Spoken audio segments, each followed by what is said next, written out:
آئیے اب میں ایک ایسے طالب علم کو دعوت دینے جا رہا ہوں جو بہت ہی شریف،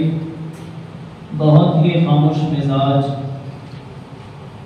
میری مراد سید عبدالرحمن یونس ابن سید اشرف ملک صاحب لکھنؤ، میں انہیں دعوت دیتا ہوں کہ اپنے من کان للہ کان اللہ لہ اس عنوان پر اپنی تقریر پیش کریں۔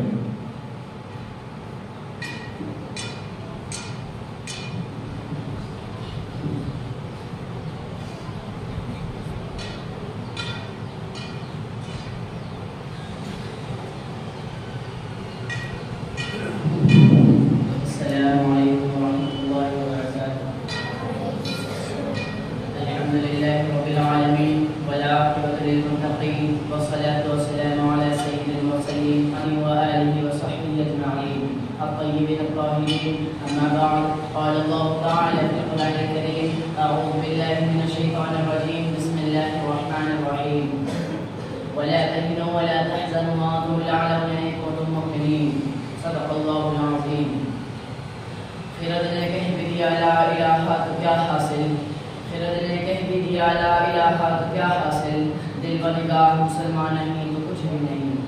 جناب صدر،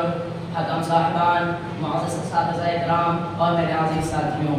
اللہ تبارک و تعالی نے قرآن کریم میں مسلمانوں کی سربلندی و برتری کے لیے تدبیر بتلائی ہے۔ بڑے پرخوف لہجے اور بھرپور اعتماد کے ساتھ ببانگے دہل اور ڈنکے کی چوٹ پر اعلان کیا ہے کہ اے مسلمانوں، تم ہی کامیاب ہو، تم ہی اس دنیا کے مالک ہو، کائنات کی تمام چیزیں تمہارے لیے ہیں، عزت و شرافت کے تم ہی ٹھیکیدار ہو، کائنات تمہارے آگے جھک سکتی ہے، چرند پرند درد تمہاری داد کر سکتے ہیں، لیکن اس کے لیے ایک شرط لگا دی ہے، وَأَنْتُمُ الْأَعْلَوْنَ إِن كُنتُم مُؤْمِنِينَ، فرمایا تم ہی سربلند ہو بشرطے کہ تم مومن کامل ہو، ایمان کی حلاوت و چاشنی تمہارے اندر موجود ہو، یقین کامل کی دولت سے تم مالا مال ہو، مومن کی تمام صفات تمہارے اندر ہو۔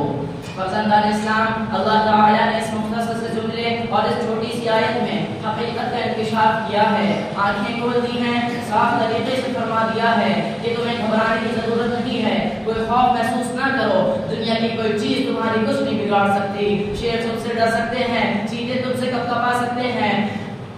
دنیا کی بڑی سے بڑی چیز تمہارے غلام بن سکتی ہے، لیکن اس کے لیے ایک شرط لگائی ہے کہ ایمان پر ایمان کی باتیں بہار میں تمہارے قلوب میں گلشن پیدا کر دیا ہو، ایمانی صفات دینی خصوصیات کی تم حامل ہو۔ لیکن دوستوں، آج کا انسان یہ تو چاہتا ہے کہ دنیا اس کے آگے جھک جائے، وہ جس چیز کو چھوئے تو سونا بن جائے، وہ 10 کے مقابلے میں اکیلا کافی ہو، اس کی عزت و شرافت کو دنیا سلام کرے، ہر تمنا اس کی پوری ہو، ہر خواہش اس کا بڑھ کر استقبال کرے، لیکن وہ بھول جاتا ہے کہ اس کو یہ عزت و شرافت اسی وقت حاصل ہو سکتی ہے جب کہ وہ خدا کی غلامی کرے، رنگ و خون کے بتوں کو پاش پاش کر کے ایک ہی مسجود حقیقی کی بارگاہ میں سجدہ ریز ہو، اس کو یہ مقام تبھی حاصل ہو سکتا ہے جب کہ وہ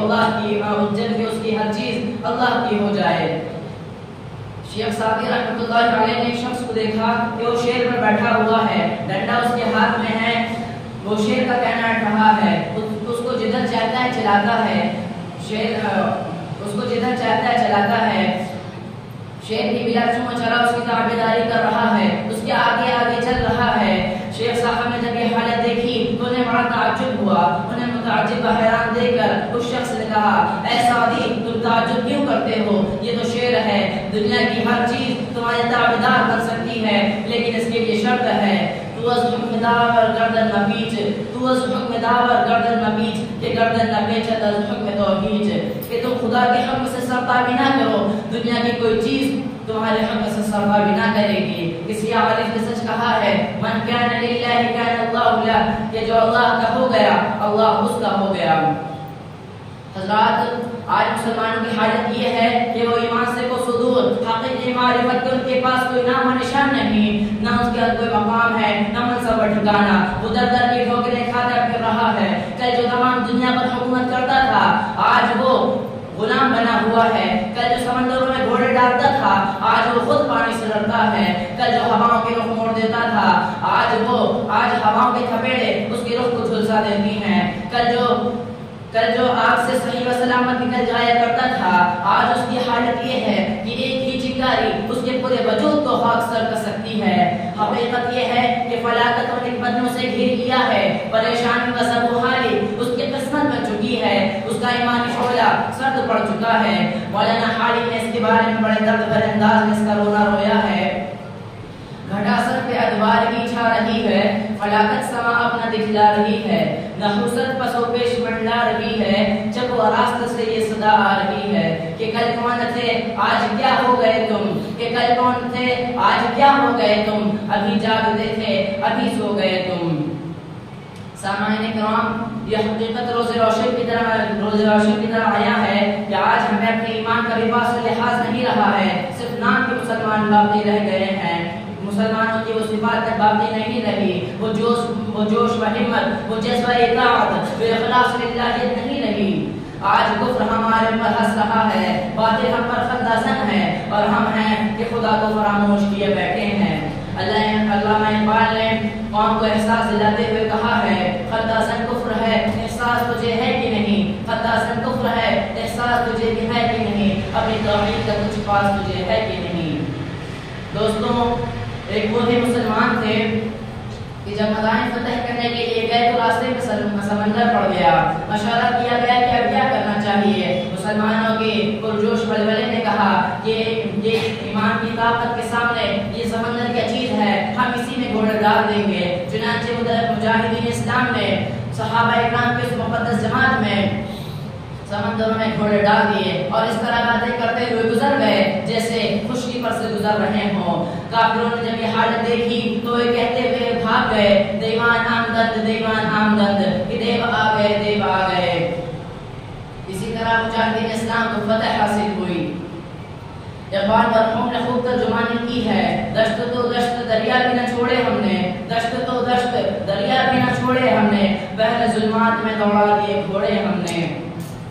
یہ قوت ایمانی تھی، یہ ایمانی صفات تھی جس کے ذریعے وہ ہر چیز پر حکومت کرتے تھے۔ بر و شجر، بحر و بر، ارض و سما، کائنات کی ہر چیز ان کی تابع تھی۔ اقبال مرحوم نے درست فرمایا ہے، وہ معزز تھے زمانے میں مسلمان ہو کر، وہ معزز تھے زمانے میں مسلمان ہو کر، اور تم خوار ہوئے تارک قرآن ہو کر۔ سامعین کرام، آج بھی اگر وہ یقین کی وہ کیفیت ہم پیدا ہو جائے،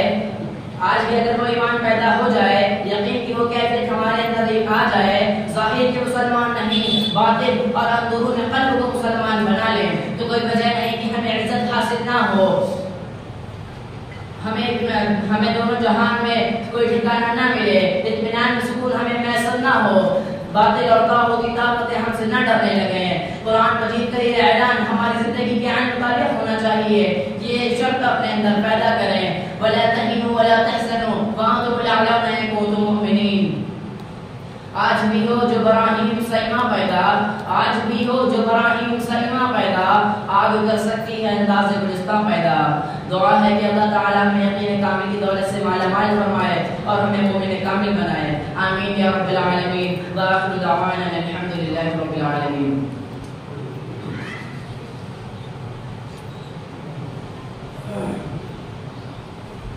ماشاءاللہ، یہ تھے سید یونس عبدالرحمن جو اپنی تقریر بڑے ہی بہترین انداز کے اندر پیش